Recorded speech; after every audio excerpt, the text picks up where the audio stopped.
Peuple de Dieu, frères et sœurs en Christ, shalom. Je vous salue au nom de notre Seigneur Jésus. Gloire à Dieu.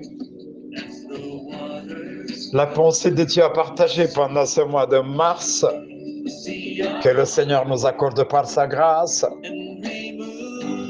concerne un thème important dans la vie chrétienne, l'absence de la vérité pendant ces temps difficiles. L'absence de la vérité pendant ces temps difficiles. C'est un thème que nous suivrons en 5 sous-thèmes, dont le premier que je vais introduire tout à l'heure concerne une société où la justice est pervertie et comment s'y prendre en tant que chrétien de Christ. Une société où la justice est pervertie et comment s'y prendre en tant que chrétien de Christ. Le dimanche suivant, je vais parler de l'absence de la vérité, source de la confusion, cause de la confusion et de la division. Le troisième dimanche, les lèvres mensongères. Le quatrième dimanche, le manque d'intégrité. Et enfin, nous allons clôturer ce mois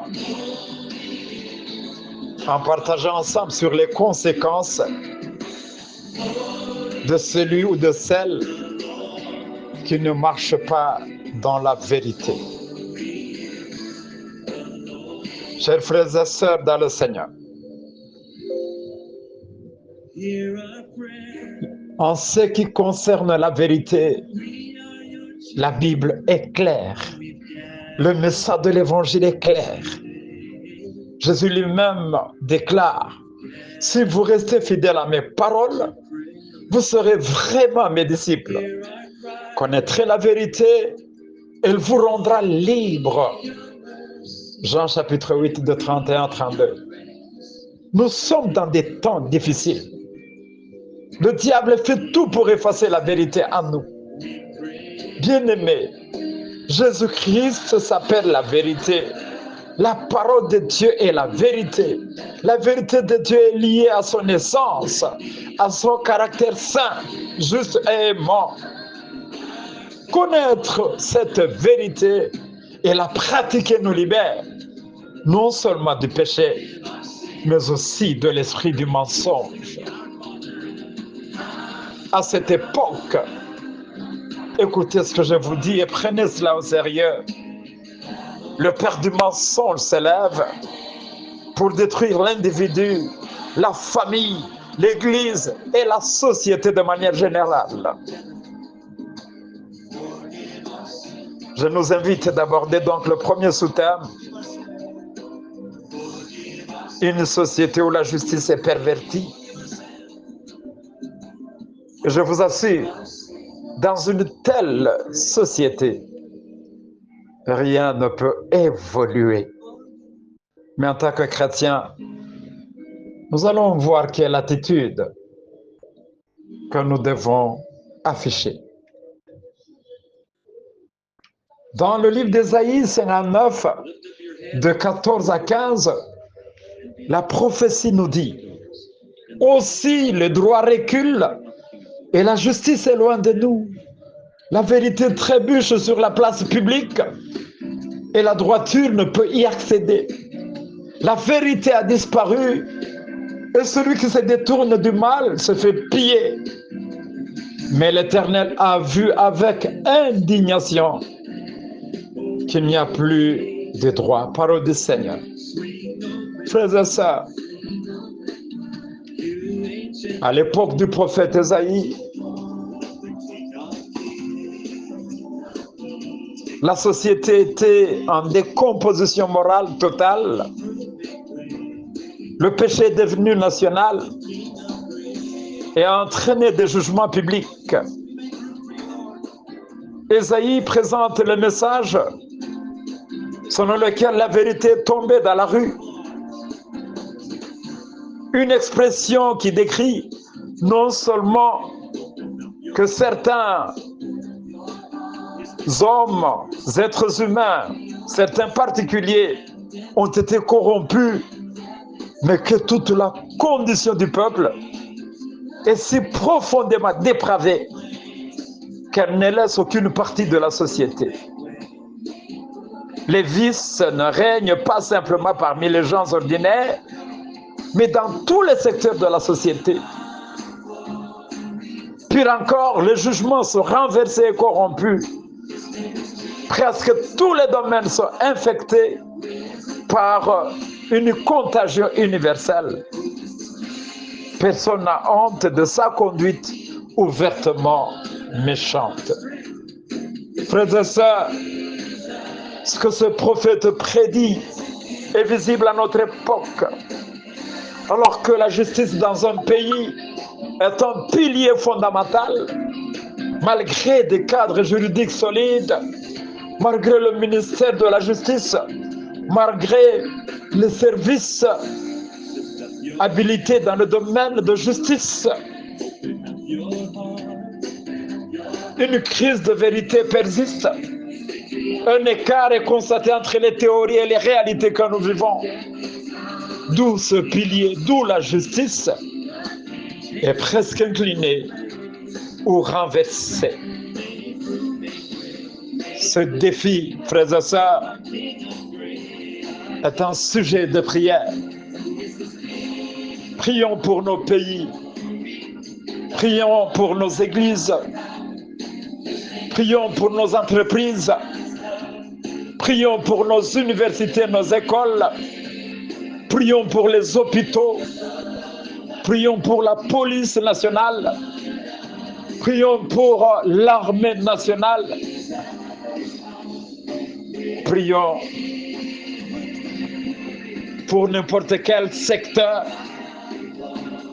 là où nous nous trouvons, et demandons à Dieu de ramener la vérité et la justice. Frères et sœurs, franchement, dans une société qui ne marche pas sous la lumière de Dieu, tout ce qui s'y fait est mauvais. La politique ne répond à rien. La religion n'attire plus. L'économie ne marche pas. La justice est corrompue. Tout un chacun fait ce qu'il veut. Une telle société devient petit à petit indésirable. Oh là là, dans la ville, sur la route, dans des marchés, dans des églises, il y a des bons discours, des bonnes prédications.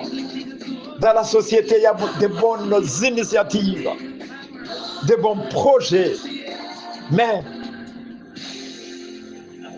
s'il n'y a pas de vérité ni de justice, tout reste théorique et ne donne aucun résultat qui puisse développer et l'Église, et le pays, et la famille.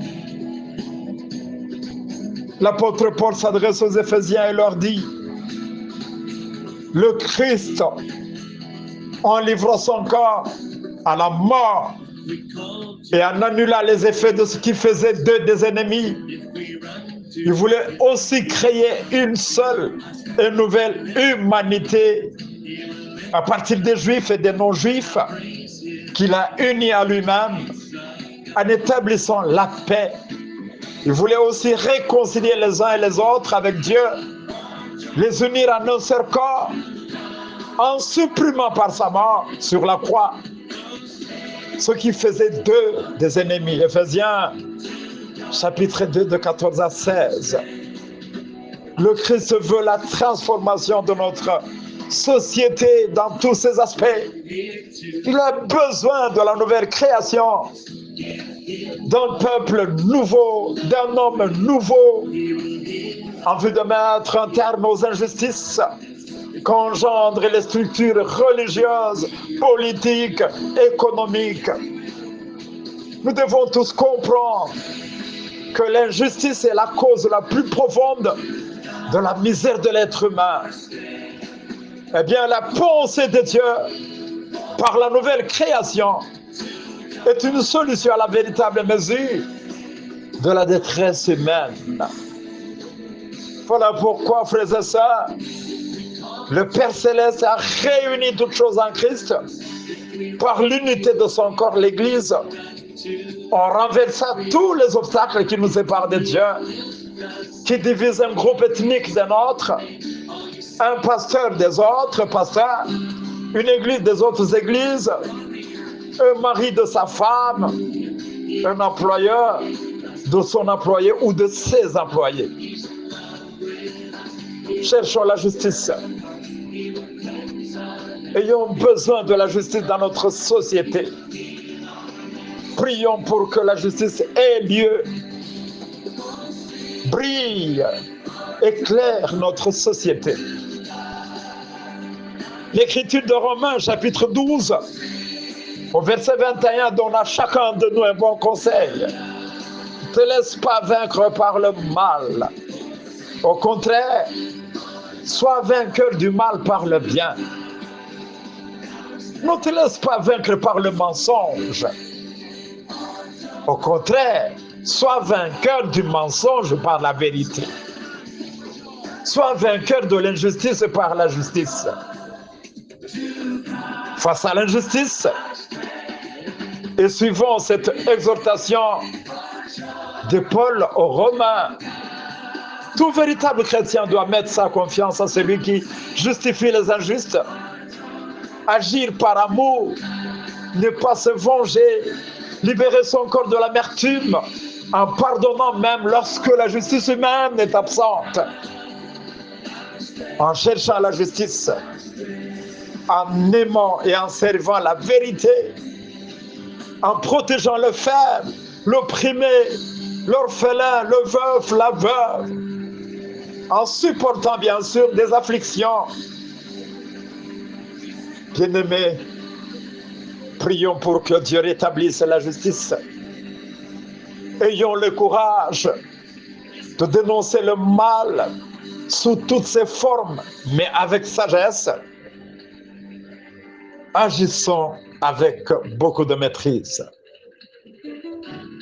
La justice et la vérité ne demandent pas une foule de gens. Si vous-même, en tant qu'individu, vous logez la justice et la vérité dans votre vie, eh bien, les deux vertus vont se propager là où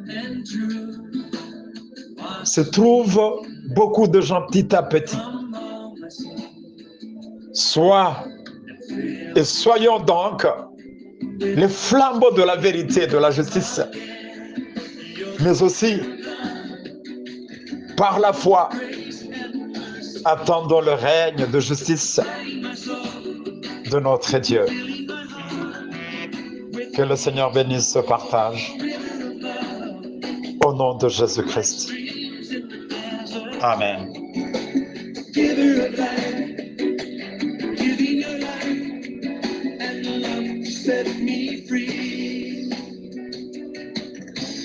Heal me, and I'll be healed. Save me.